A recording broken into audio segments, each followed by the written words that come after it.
hello लोगोफोर खुलुमबाय नोंथांमोनखौ गिबियावनो गासैखौबो चेनेलाव बरायना लाग्रोनाय जाबाय लोगोफोर नोंथांमोननि थाखाय जोंहा मोनसे गोजोनथाव रादाब ओंखारना फैदों जोंहा इन्डियान पोस्ट अफिसनिफ्राय साख्रि ओंखारना फैबाय दे दा जोंहा साख्रिनि भेकेन्सिया बेसेबां दङ 40,000निबो बारा जोंहा साख्रिनि भेकेन्सि दङ बेनिफ्राय जोंनि फरायनाया बेसेबां नांगौ एप्लाइ खालामनो थाखाय मात्र मेट्रिक पासल' जानांगौ आरो बेजों लोगोसे बेहाय जोंहा एग्जाम जेबो जाया डाइरेक्ट सिलेक्सन जागोन दा बेनिखायनो लोगोफोर गासिबो नोंथांमोना बे भिडिअखौ जोबजासिम नायलांदो मा साख्रिनि नामनि थाखाय जोंहा भेकेन्सि ओंखारना फैदों पुरा डिटेल्स बे भिडिअखौ मोननो हागोन गासिबो भिडिअखौ जोबजासिम नाय एसे गोलाव जानो हागौ भिडिअआ अब्लाबो नोंथांमोना माने साख्रिनि बागै पुरा डिटेल्सखौ मोननो हागोन लोगोफोर नोंथांमोना सोरबाफोर गिबियावनो चेनेलाव गोदानै फैदोंबा चेनेलखौ साबस्क्राइब खालामनानै लाग्रोलायदो जाहाथे बेबायदि नोंथांमोना साख्रिनि आपडेटखौ मोननो हायो दा बेहाय मा साख्रि नामनि थाखाय जोंहा भेकेन्सिया ओंखारना फैदों नोंथांमोना नायनो हागोन नै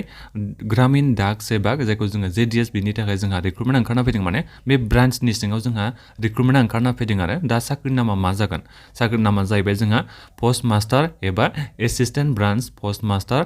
एबा डाक सेवक बे मोननै साख्रि नामनि थाखाय जोंहा रिक्रुटमेन्ट ओंखारना फैदों दे दा जोंहा अनलाइन एप्लाइ मालानिफ्राय जाखो जोंहा अनलाइन एप्लाइआ 27 जानुवारिनिफ्राय जागायजेननानै 16 फेब्रुवारिसिम अनलाइन एप्लाइआ थागोननो बेखौ गोसोआव लाबोनो जाबाय आरो बेजों लोगोसे मोनसे खोथाबाव जुदि नोंथांमोना एप्लाइ अनलाइन खालामनाय समाव माखौबा गोरोन्थि खालामफ्लाङोबा नोंथांमोना कारेक्सनखौ खालामनो हागोन 17 फेब्रुवारिनिफ्राय जागायजेननानै 19 फेब्रुवारिसिम नोंथांमोना गावनि एप्लिकेसन फर्मखौ गोरोन्थि जानायखौ सुद्रायनो हागोन बेखौ गोसोआव लाबोनो जाबाय मानो होनोबा जों अनलाइन एप्लाइ खालामनाय समाव मालाबा गोरोन्थि खालामफ्लाङो बेनिखायनो आं बे डेटखौ नोंथांमोनसिम खोन्थाहरखानाय जाबाय जाहाथे नोंथांमोना कारेक्सन खालामनानै लानो हायो दा बेनिफ्राय नोंथांमोना नैबेहाय ब्रान्च पोस्ट मास्टारनि थाखाय नोंथांमोना सेलारिखौ बेसेबां मोननो हागोननो 12,000निफ्राय जागायजेननानै 29,380 सिम नोंथांमोननि सेलारिया जाहैगोननो बेखौ गोसोआव लाबोनो जाबाय बिनिफ्राय एसिस्टेन्ट ब्रान्च पोस्ट मास्टार एबा डाक सेवक बिनि थाखाय नोंथांमोननि सेलारिया 10,000निफ्राय जागायजेननानै 24,470 सिम नोंथांमोननि सेलारिया मास मोनसेयाव जाहैगोन बे जाहैबाय जोंहा सेलारिनि बेलायाव दानिया आं नोंथांमोननिसिम खोन्थाहरनो सानदों जोंनि बे सिलेक्सन प्रसेसा माबोरै जागोन आरो बेजों लोगोसे बे ब्रान्च पोस्ट मास्टारनि साख्रिया माबोरै जागोन बेखौ बेहाय पुरा डिटेल्सयै खोन्थाहरदों आरो जब प्रफाइला माबायदि बेखौ नोंथांमोना बेखौ फरायनानै नायनो हागोन बेनिफ्राय एसिस्टेन्ट ब्रान्च पोस्ट मास्टारनि साख्रिनि माबाया प्रफाइला माबायदि बेखौबो बेहाय लिरनानै होदों बेखौ नोंथांमोना फरायनो हागोन बेहाय बारा मेन इम्पर्टेन्ट नङा डाक सेवकनि थाखाय माबायदि बेखौ बेहाय पुरा डिटेल्सयै होदों दा बेनिफ्राय मेन खोथानि जाहैबाय जोंनि बैसोआ बेसेबां जानांगोन बेफोर साख्रिखौ एप्लाइ खालामनो थाखाय बैसोआ नोंथांमोननिया 18 बोसोर जाथारनांगोन दै 18 बोसोर जानायनिफ्राय 40 बोसोरनिसिमा एप्लाइ खालामनो हागोन नाथायबा जायफोर नोंथांमोना एससि एसटि केटेगरियाव गोलैयोना नोंथांमोना 18 बोसोरनिफ्राय जागायजेननानै 45 बोसोरनिसिमा एप्लाइ खालामनो हागोन मानो होनोबा एससि एसटिनि थाखाय जोंहा उपार एजनि थाखाय 5 इयार्सनि रिलेक्सेसन होनानै दङ दा बे जाहैबाय जोंनि बैसोनि बेलायाव दानिया फैदो जोंहा इडुकेसनेल क्वालिफिकेसन नोंथांमोननि फरायनाया मा जानांगोन नोंथांमोननि फरायनाया मात्र मेट्रिक पास जानायानो एप्लाइ खालामनो हागोन दे बेहाय नोंथांमोना बेखौ मिथिना लाबानो जाबाय नाथायबा बेखौ गोसोआव लाबानो जाबाय अबयसे जोंनि बे माबायाव मेट्रिकआव इंलिश आरो मेथामेटिक्सआ थाखाय दा बे इंलिश आरो मेथामेटिक्सखौ नोंथांमोना पास जानाय जाथारनांगोन आरो बेखौ बेहाय लिरनानै होदों ग्रेस बोनाय बिथांमोननि थाखाय बेहाय कनसिडार गैया आरो माने कनसिडार गैया माने बे नङा जेनेबा नोंथांमोना एप्लाइ खालामनो हानाय नङा बे नङा नोंथांमोना एप्लाइ खालामनो हागोन बेहाय नाथायबा मोनसे खोथायाव डिपेन्ड जागोन आरो जोंहा माने बेहाय डाइरेक्ट रिक्रुटमेन्ट प्रसेस नालाय बेहाय एग्जामबो जेबो जाया दा बेनिखायनो नोंनि बे मेट्रिकआव पार्सेन्टेजआ मोजां जानांसिगोन अब्लासो नोंथांमोना फाइनाल मेरिट लिस्टआव फैनो हागोन दा बेनिफ्राय नोंथांमोना लकेल लेंगुवेजखौ रोंनाय जानांगोन जेरै जोङो बड' जोंनि बे लकेल लेंगुवेजआ जोंनिया मा जागोन बड' जागोन आसामिस जागोन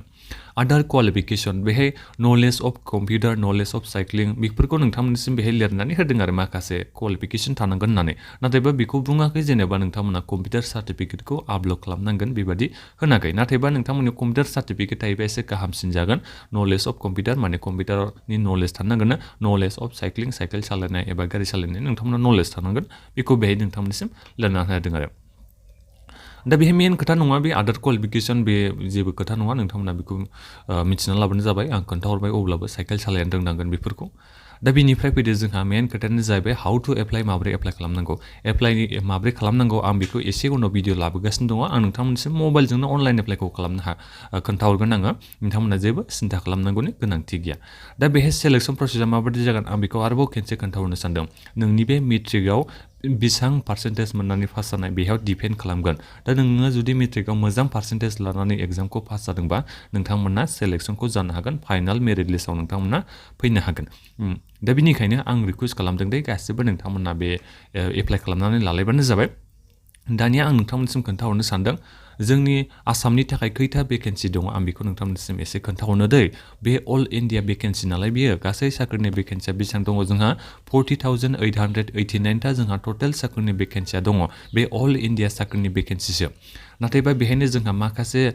सार्कोल होनाय दङ जेरै आसामनि थाखाय नोंथांमोना नायनो हागोन आसामनि मोनथाम सार्कोल होनाय दङ बेहाय जेरै नोंथांमोना नायनो हागोन फार्स्ट अप्शनाव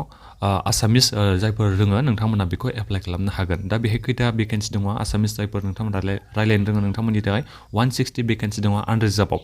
एसटिनि थाखाय बेसेबां दङ मात्र 33 साख्रिनि भेकेन्सि दं एसटिनि थाखाय 24 ता बिनिफ्राय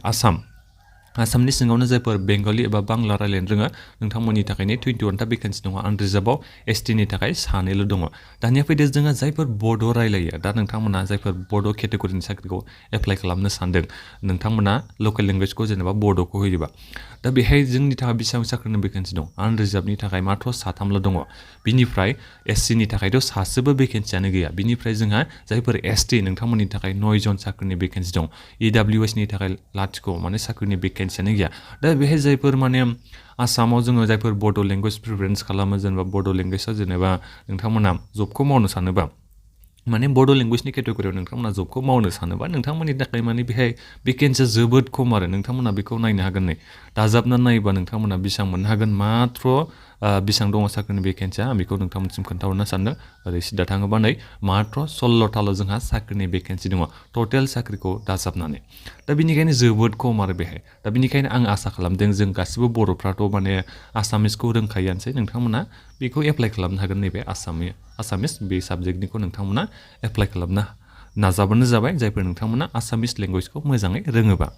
दा एसे नोंथांमोना नेदो आं अनलाइन एप्लाइखौ माबोरै खालामनांगौ मबाइलजोंनो भिडिअ बानायनानै खोन्थाहरगासिनो दङ नोंथांमोना चेनेलाव आपडेट थाबानो जाबाय दा बे भिडिअआ बेखिनियानोमोन बे भिडिअखौ लोगोफोरनो शेयार खालाम बे मोनसे नोंथांमोननि थाखाय गोजोनथाव रादाब होननांगोन नाथायबा भेकेन्सिया जोबोद खम आरो जायफोर नोंथांमोना बड' लेंगुवेज केटेगरिनि साख्रिखौ एप्लाइ खालामनो सानदोंबा दा बेखिनियानोमोन लोगोफोर गोजोन्थों